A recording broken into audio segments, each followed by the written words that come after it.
Hey there, friends. Did you ever wonder if you were doing enough for the Ukraine-Russia conflict going on right now? Well, it would appear that people who have had guns stolen from them in Florida, more specifically Miami, might be doing their part, and they don't realize it.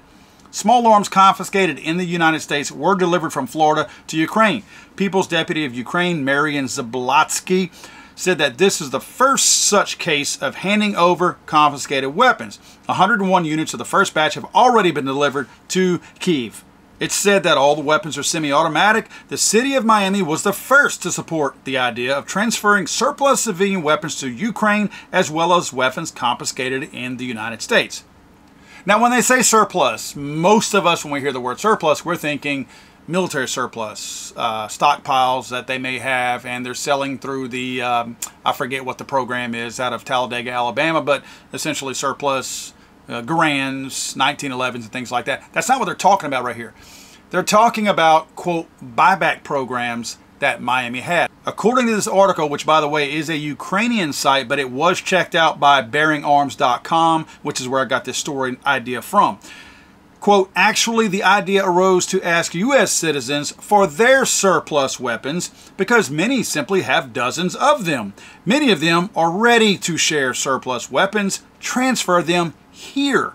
There are also a lot of confiscated weapons.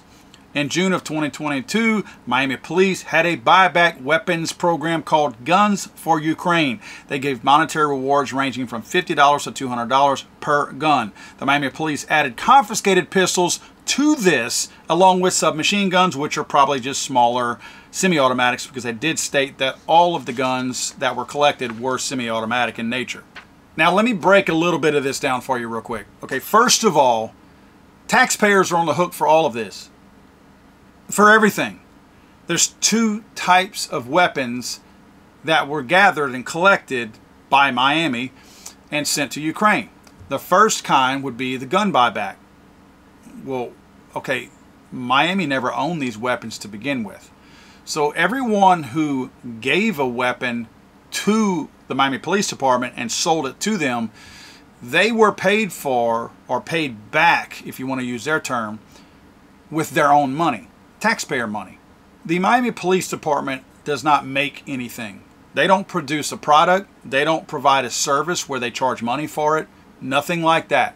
So any money that Miami pays you, the taxpayer, is your money as a taxpayer. You're simply receiving a small portion of your money back, and you're actually giving something up, which is your firearm that you paid probably way more than the $200 maximum that you could have received through this gun buyback program. So you essentially are forfeiting these guns for a little smidgen of your own taxpayer money back. Now, okay, that part of it, I almost forgive. I don't like the fact that my taxpayer dollars would be paying for a portion of that. And granted, I'm sure some of my money over here in Louisiana paid for that too, because the federal government is notorious for dishing out grant money to other states, municipalities and folks like that in order to get guns off the street. So you can rest assured your federal tax dollars probably paid for some of this initiative also. But it's the other portion that I have the biggest problem with. Quote, confiscated guns from the Miami Police Department. Let's think about this for a second. Where does a confiscated gun come from? Typically, it's the commission of a crime, unless they just find a gun on the side of the road. Usually it's in the commission of a crime. They collect it as evidence. It goes in an evidence locker, and that's where it sits. Sounds pretty innocent, right? Somebody paid for that gun. You likely paid for that gun if you're missing a gun from the South Florida area. Don't we always hear the ATF bragging about their miraculous, wonderful National Tracing Center, tracing firearms used in the commission of crimes all over the place? We need billions of dollars more to reinforce this tracing system because it's so useful and so helpful. Oh, and it keeps the community safer by keeping guns out of, quote, violent criminals' hands, right? Don't we hear that all the time? Yes, we hear that all the time. Little fun fact sheet that the National Tracing Center has, they brag about it even more. They even talk about their numbers, 623,000 and more trace requests were processed in fiscal year 2022. That's the year that this same Miami program took place and when these guns were collected. So this is all live data used in the same time frame to collect these guns and send them. So the ATF was producing over 500,000 trace requests in the year that these guns were confiscated and sent to Ukraine, right? Keep that in the back of your mind. 92,000 plus law enforcement agencies partner with the ATF to submit firearm trace requests through the E-Trace system. I dug a little bit, I couldn't find Miami in there, but some of the news stories that I read about Miami does seem like they utilize some of this E-Trace program that the federal government puts out. Now, granted, again, remember, the funding to fund this tracing program is not just to pay the payroll dollars for people who are running these useless traces. It's also to give grant money to these municipalities and these police departments to try to encourage them to use the trace program. It's kind of stupid, but it's bribe money to send to an agency to say, hey, will you please let us trace your guns for you, even though it doesn't do any good. Now, what is the tracing process? According to the ATF, firearms tracing begins when ATF or another law enforcement agency recovers a firearm during an investigation and wants to learn where it came from. They receive the trace request and use the gun's markings to identify its original manufacturer and importer. From those records, NTC is able to trace the firearm through the wholesale and retail distribution chain to its first retail purchaser. Now, that's usually the person that the gun was stolen from in many cases. I get that the person could transfer, sell the gun or whatever, but in many cases, and likely most cases, it was a stolen firearm which then got used in the commission of a crime. There's very rarely a bunch of hands that change place with this firearm before it's used in a crime. It's stolen, used in a crime, or it's sold illegally to somebody else via criminals. When I say illegally, I mean a criminal selling a known stolen gun to another criminal. That's what I mean by an illegal sale. So you're thinking obliterated serial numbers. Well, they say if a firearm serial number has been altered or destroyed in any way, NTC uses forensic expertise and technology to identify its origins and place together its history. Ooh, that sounds like a James Bond movie. The data helps to detect, deter, and disrupt firearms trafficking patterns and related crimes, which there's no proof to say this latter part of the statement. It cannot and does not deter and disrupt firearms trafficking patterns and related crimes because criminals just steal more guns. What an asinine statement that is. No truth to back that up, no footnote or nothing, which means it is a lie. So I know what you're thinking. You're thinking just like me, well, we're spending all this money for this tracing program and it really sounds good. And it sounds awesome. Like wow, how can anybody perform any crimes out there? Again, let's think back to where these guns came from. You and I. They were stolen from us. We purchased these firearms likely from an FFL or even a friend possibly. They were stolen from us, used in a crime. Seems like the ATF is doing a whole lot of work out there to trace guns and it doesn't benefit us at all. Don't you kind of get that feeling? Have you had a gun stolen?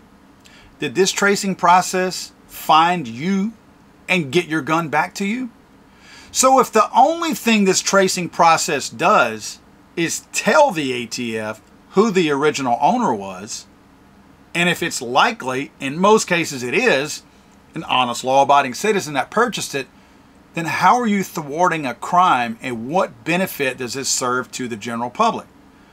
Because if I'm not getting my gun back, I could give two rips about your little cute tracing program if all it is for informational purposes only. It's not deterring crime. It's simply not. There's no, zero evidence that knowing where a gun came from, originally from me, when it got stolen, that doesn't deter a crime. I was the one who purchased the gun legally. I purchased it from an FFL. Just that you know that now doesn't deter a crime down the road. It may make me protect my guns a little bit better and not make the same mistakes of how that gun got stolen. That's me making that change to make potentially people safer because a criminal maybe can't steal my next gun. But it doesn't deter crime. The criminal doesn't care that you traced it back to me because that's the beauty of a stolen gun. It gets traced back to me, not to them. So the criminal's never involved in this beautiful little wonderful trace that you have there. But they say combating violent crime. Each year, thousands of firearms are reported lost or stolen, and some end up being used in criminal activities. In the past, those posed a challenge for law enforcement because they did not have access to a single accredited resource to help them identify historical data about various firearms. I'm still waiting for them to tell me how this helps me. They solved that issue by using technologies such as eTrace to track down gun crime origins, which is used to develop links that help to lead the prosecution of violent crime gun offenders. Using technology, we are able to complete crime gun tracing at a much greater speed. Sounds like a bunch of bullcrap to me, because nobody benefits from this.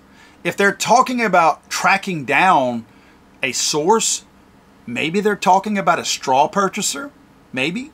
That's the only benefit that I could see from this. A person who's buying guns to sell illegally to criminals. That's super rare. That's not a thing. It happens occasionally, but the ATF would make you believe that there's this massive ring of people who are buying guns legally from FFLs to turn around to sell them to criminals or to sell them to somebody else.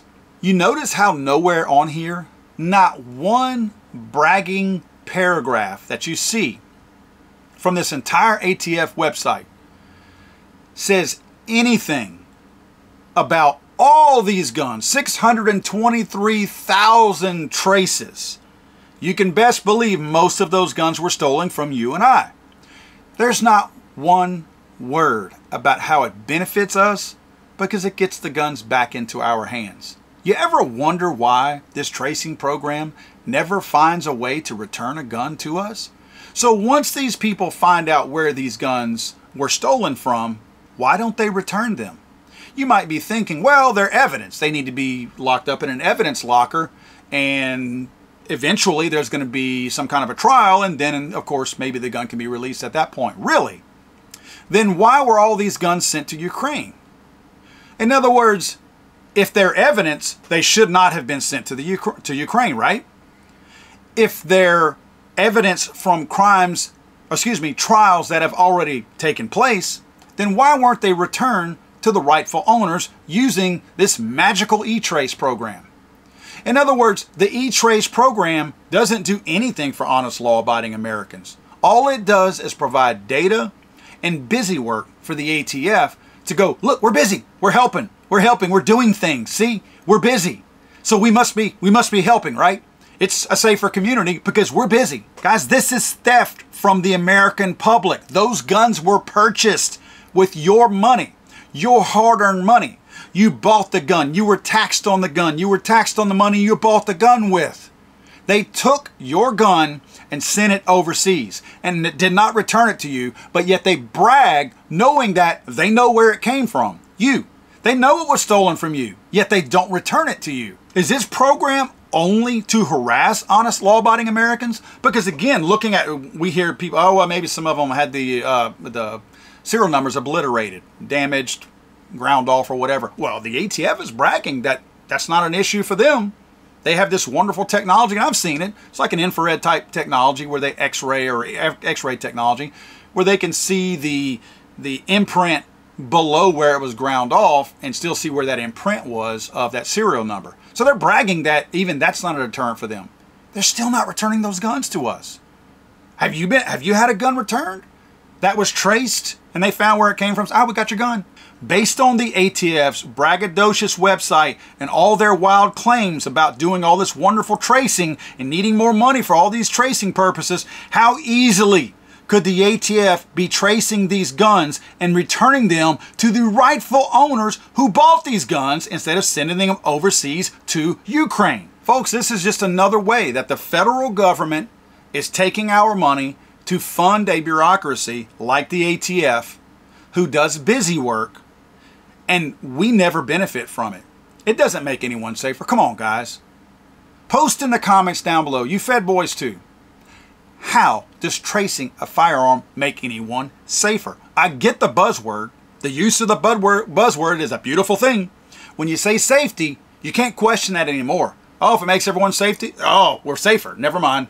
I can't question that because if it makes somebody safer, you say it does. Then who am I to question that? Because somebody's safer as a result of it. Tell me how. Tell me how tracing that gun back to me, who it was stolen from, makes anyone safer. I'm serious. I'm so curious at that because I hear it all the time. If Billy stole the gun from me, Billy used it in a crime, Billy drops the gun at the crime scene. The ATF traces the gun back to me. They don't call me and tell me my gun was used in a crime, and they don't call me and tell me this is where you can pick your gun up because it's already in Ukraine. So Billy can't be tied to the crime unless there's DNA or fingerprints on the gun. Billy's not tied to that, and certainly that trace program has nothing to do with DNA or fingerprints. So Billy is completely clear in this whole thing. He dropped the gun, he killed somebody, robbed somebody, whichever. The gun's tied back, traced back to me. Billy's in the clear. They know I had the gun, but I don't get the gun back. Who's safer? Who's safer as a result of that? Maybe they're trying to say that because the gun is off the street, that it's safer. Billy don't give a crap about that. Billy went and stole another gun. Billy might have used my gun to steal 10 more. Nobody is safer as a result of that. It's a lie. It's a ruse. By their claim, this program keeps a gun out of all these mastermind criminals out there. How? Billy dropped the gun on purpose because he doesn't need it. He just used it to cap somebody. It's not important to him. He dropped it because he didn't want the gun. He wanted you to have the gun so that he didn't have it anymore. So it can't be tied to him. So how are we combating violent crime and keeping the hands out of criminals? We're not. This program is useless. It does nothing. No one benefits from this program except the gun control wackos and, of course, now, Ukraine. God save the Queen, man. I'm sorry, I thought this was America.